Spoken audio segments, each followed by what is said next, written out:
所以如果有 Facebook 咧，會成日見到佢喺個餐廳度唱歌。不過佢唱嗰啲話咧，我哋唔識㗎，唔係英文嚟嘅。所以佢特登要唱英文等我哋識，好辛苦佢啊！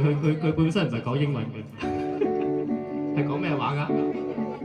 啊，德文㗎係嘛？佢講德文嘅其實，所以英文對佢嚟講都係難嘅係。